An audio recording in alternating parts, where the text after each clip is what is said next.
Hi everyone, Manuela Marcheggiani from Isomers Skincare. Welcome to our channel. This is a channel where we talk about skincare formulations and ingredients. I'm a cosmetic chemist with over 30 years experience in manufacturing and skincare. And today we're going to talk about a guide to retinoids. What are retinoids and all of that information that I think is important that we share and that you learn about, because it's very interesting and it helps because retinoids are so important in skincare, and you're going to end up using them at some time in your life. You know, either as a teenager you're going to use retinoids to fight acne, as an adult you're going to turn to retinoids anti-aging, lines and wrinkles, or for pigmentation. So you can see retinoids play an important role in healthy skin, healthy skincare routine. So first of all, what are retinoids and what are the differences? So retinoid is an umbrella term for all of these vitamin A acid derivatives.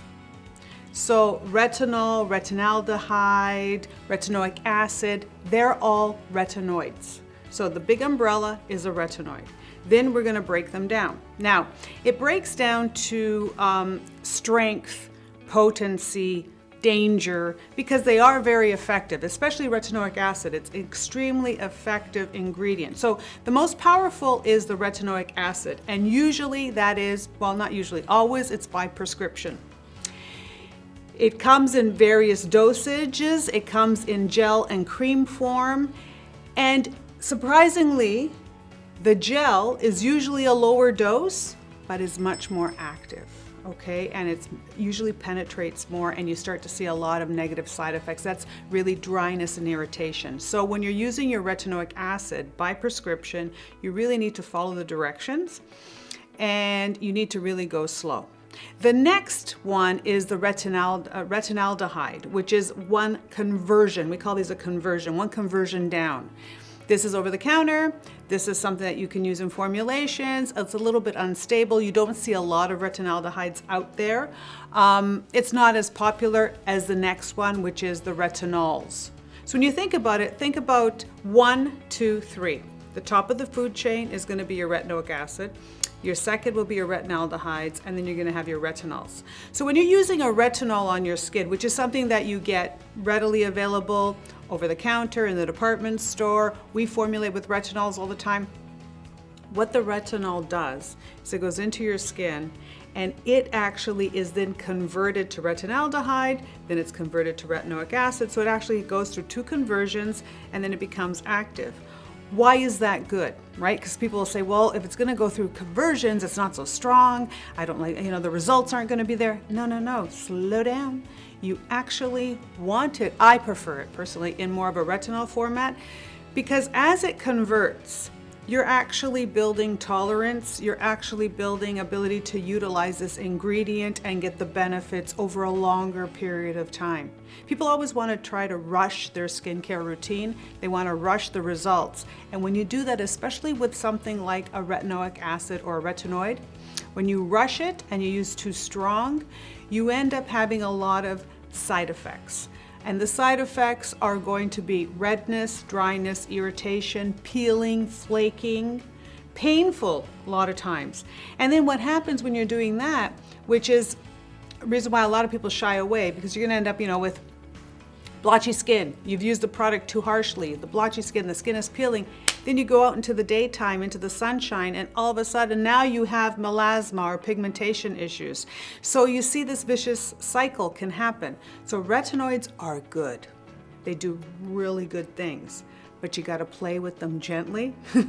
You got to be very selective, and you also have to take precautions, like for example, not going out in the sun or using a sunscreen or not using them that are too strong. Okay, so that's the difference between retinols, retinoic acid, and retinaldehyde. And if you're going in the level of strength, retinols are the most readily available. Retinaldehyde is the next conversion up. Adapalene, I believe, is a retinaldehyde. And then you go into the retinoic acid, which is by prescription only. How do they work? One is how the retinol goes through the conversion. So that's how that works. Now, once it gets to the acid stage, what that acid does, it helps with cell renewal. It's going to help with the exfoliation. Exfoliation is really good because you want the lower cells to come up through to the top. So any of that damaged or mucky kind of pigmented or damaged cells on top, dry cells, compromised cells, they'll slough off, new cells come through. So that's cell renewal. It's going to help brighten the skin because as you do the cellular renewal, you're also going to get rid of a lot of the dullness that's caused by the UV exposure, and it also helps build collagen. So when you think about collagen like threads, and you have fabric and you have threads running crossways and in different directions, if you start pulling those threads out, you're going to start to see lines, wrinkles, enlarged pores, damage to your skin. So what the retinoids do is they actually sew that back up. They create more string and they create more thread. So they're creating more collagen. When you have more collagen, more abundant collagen, you actually have firmer skin and denser skin.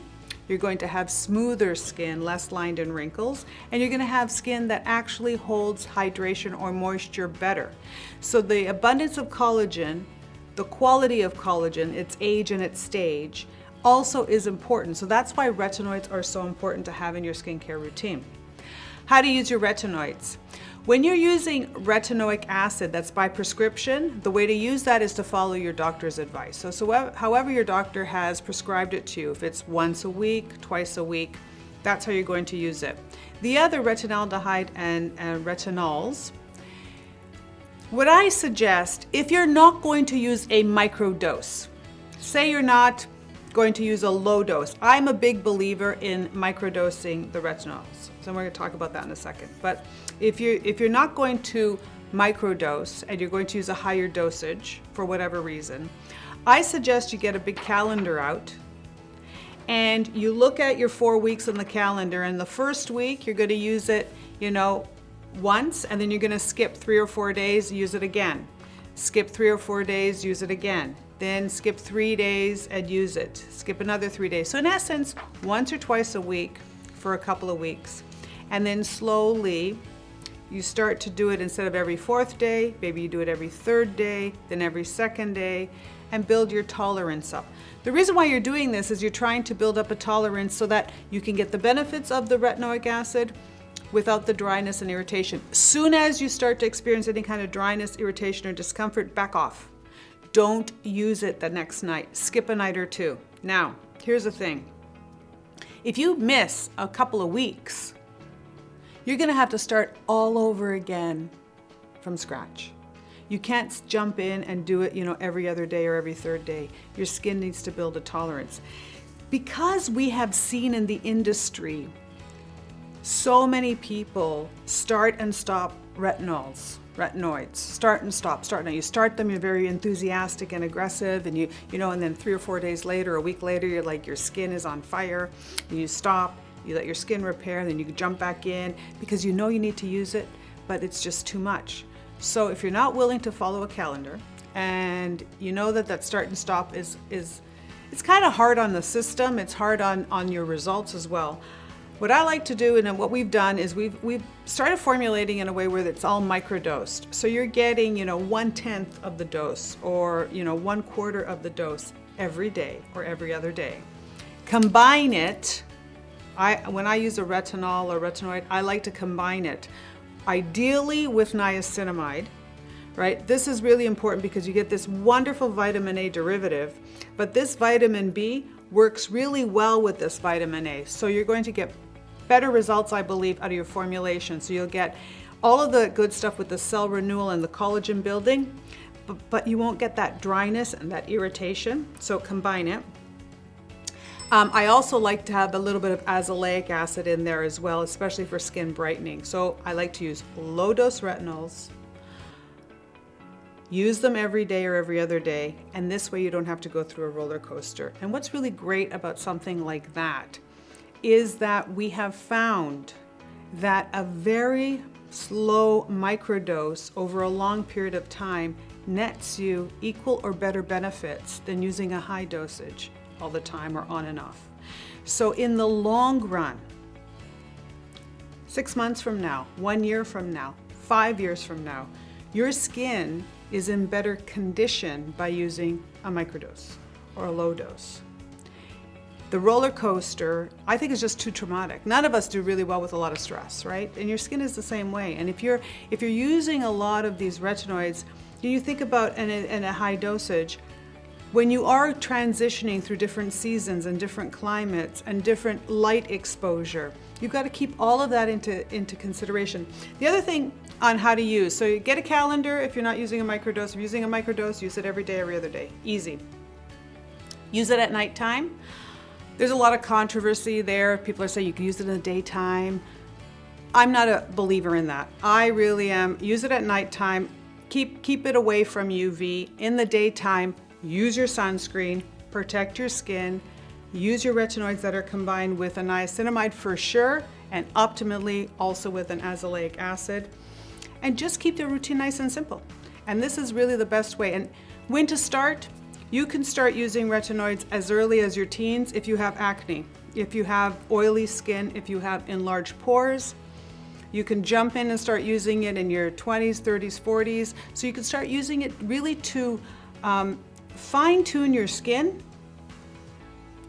really address the pores and lines and wrinkles. So it's one of those tools, it's one of those really important ingredients that you need to learn and understand when and how to use it, what the options are when you're using it, how to combine it, because it will give you great success. I had really bad skin, a lot of scars, a lot of damage, a lot of sensitivity. It's taken me a long time to understand its importance, and now that I use a microdose every day, I actually have skin freedom. I don't even worry about my skin anymore, and I'm getting all of the benefits without any of the savage side effects. Hope you enjoyed our guide to retinoids.